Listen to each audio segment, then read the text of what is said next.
The next one is Dubai Land. This outlet says that more than 24,000 UAE COVID offenses in the last 2 weeks. That's a pretty high number. I mean, pretty high number for the number of people who have been fined. I just feel that you need to take the rules seriously of a country, and you should not take it lightly. And if you do break a rule, well, you should pay the fine. But then again, I do not know if anyone who has been fined, in the wrong way. Speaking about fine, there was a person who sent me the message that, which I'll speak to you later on also. It seems now, even if you take a video or you take a photograph publicly or in a crowded place, you can be fined by the police. So please be careful about taking videos or photographs publicly, because it seems they don't want anyone to take photographs, especially exposing UAE that, there is such a big crowd or whatever. And in a crowded place, be careful if you're going to take a photograph or video. They will take your phone, they will delete that thing, and they'll fine you for it. So that's from a reliable source who actually got fined. So I just wanted you to know that. Then this one was a news. I don't know how far this is true. Okay. These are the projects that are there in 9 upcoming Abu Dhabi mega projects. Now, if it was Dubai, I wouldn't take it seriously, because Dubai has a habit of bluffing and overhyping. But Abu Dhabi, on the other hand, they kind of are more stable. They are more like, they do things rather carefully. They don't hype it up way overboard. So some of the projects, one is Yas Bay that they're going to have. I do believe that they will develop Yas Bay because UFC has been there. There is a strong possibility. Etihad Arena, I don't think this will happen. The reason being is Etihad is hemorrhaging cash. What sense does it make having a bankrupt airline and Etihad name on it? Hilton Abu Dhabi Yas Island, I don't know how far this is, but I would be skeptical about this. The reason being is the hotel staff in Abu Dhabi, most of the hotels, they are trying to control the virus. So why would they open another hotel? Unless, of course, this is near the UFC center, then I would believe yes. Al Khana, it seems a kind of an entertaining destination. Then again, I wouldn't be too positive about this, unless, of course, they are planning something related to a boating event or something, because Abu Dhabi always makes long-term goals, okay, long-term objectives. National Aquarium, they're planning to have an aquarium of sorts. I would say this, give it a couple of years. Don't take it seriously. Snow Abu Dhabi, I think, is total bullshit, because that's a huge expense and it takes a lot of money to maintain this. IKEA, IKEA can be a possibility because people will be shopping and they have money. Conrad Abu Dhabi Etihad Towers. Etihad, the name, no, but Conrad Hotel, possibly. Fairmount Marina Abu Dhabi, I think it's a possibility. So these are my views. You can let me know what do you think. And why do I believe that Abu Dhabi will have projects is because end of the day, construction is what UAE needs to make the, to keep running, to make things work out. A little bit of breaking news that I wanted to share. Let me see where it is. It is Arabtec, a person who's working there, one of the employees.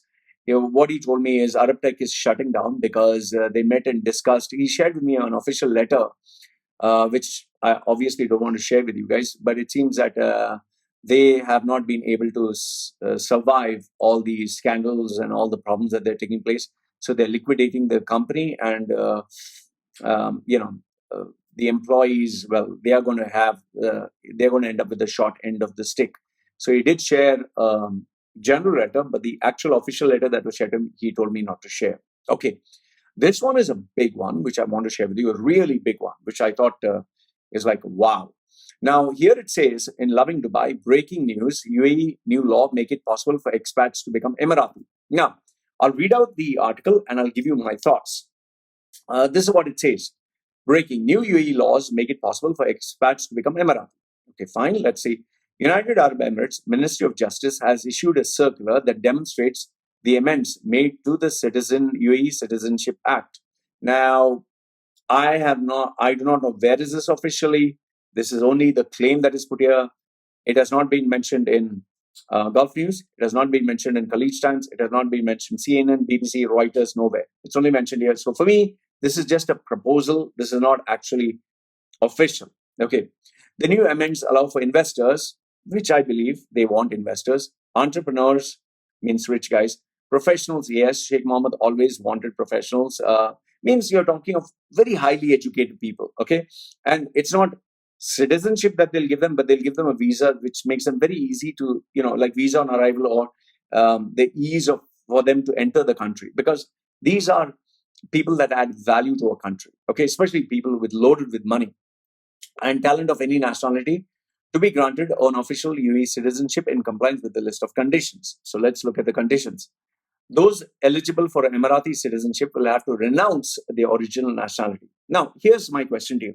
How many people do you think would renounce, let's say, a American citizenship? How many people do you think would renounce a Swedish or a British citizenship? I doubt. I doubt anybody would want to renounce that citizenship and take up, I'm Arab. I'm Arab. Come on.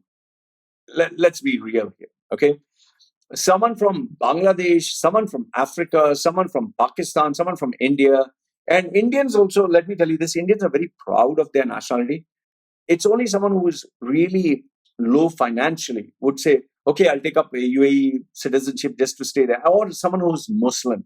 Okay, let's be real here. Someone who's Muslim, because this is a Muslim country.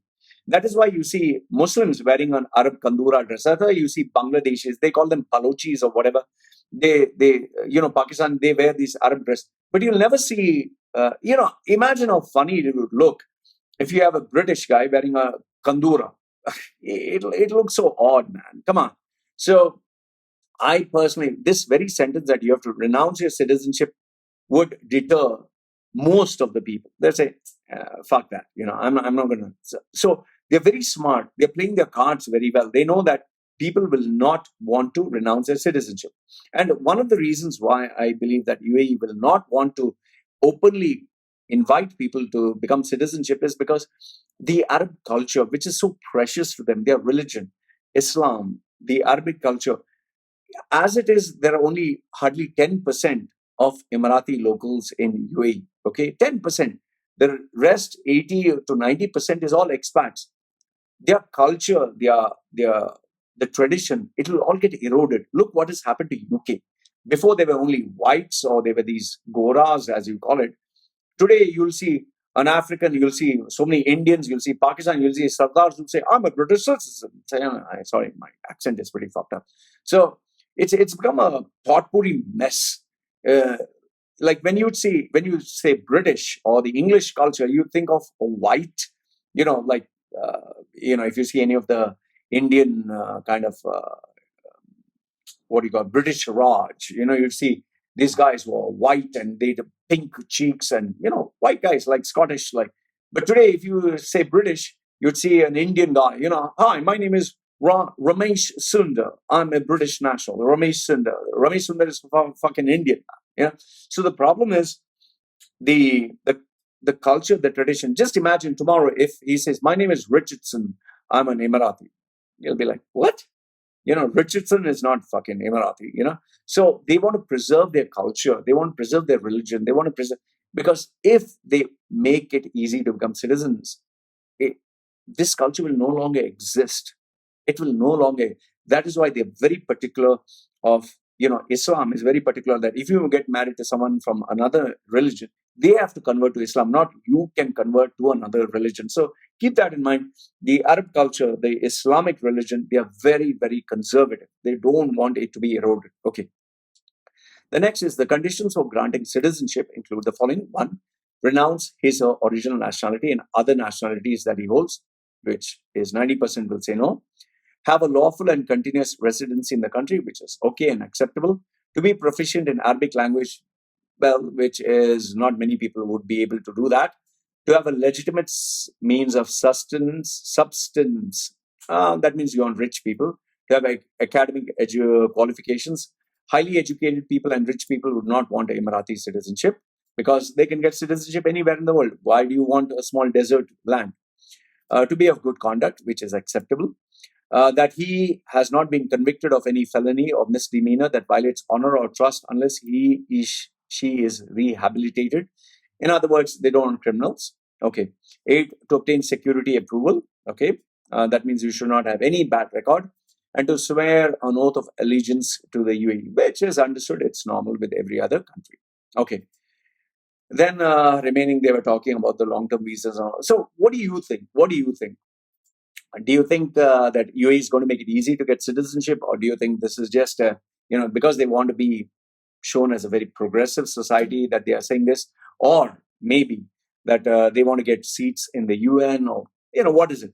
Personally, I personally don't believe, will not buy this. This is just speculation. This is just bullshit that they are going to give citizenship. They don't want to destroy the culture. Why do you think Abu Dhabi and Dubai have such a massive problem with each other? Why do you think so many, see, Dubai, the sheikh is always horse racing is with white women and all that. Why do you think they want to encourage? Okay, get married to an Emirati woman. They don't like it. It's as simple as that, man. Come on, whether it's Indians or Pakistani, they want to preserve their culture.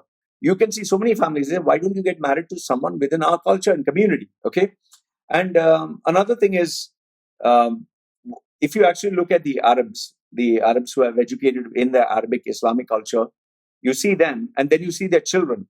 Their children who go into Western education, they end up with all these Western woke kind of theories about life, and they want to be gay, and they want to be, transgender, and they want to have drugs and move into fashion.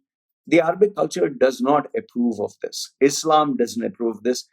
Alcohol, sex, outside marriage, live-in relationships. This is not acceptable to the Arab and Islamic culture. Okay, you can tell me if I'm wrong or right. Tell me. I challenge you openly. Okay, so let me know what you think. So let's, I would love to read your thoughts. You know why I want this fucking job? You know why the I want a job? Fucking because I'm the only fucking person who wants this fucking job. That's why I want this job. Stop getting the wrong advice. Ensure you get the right skills for the right job for jobs in the Middle East. Contact Loy Machedo.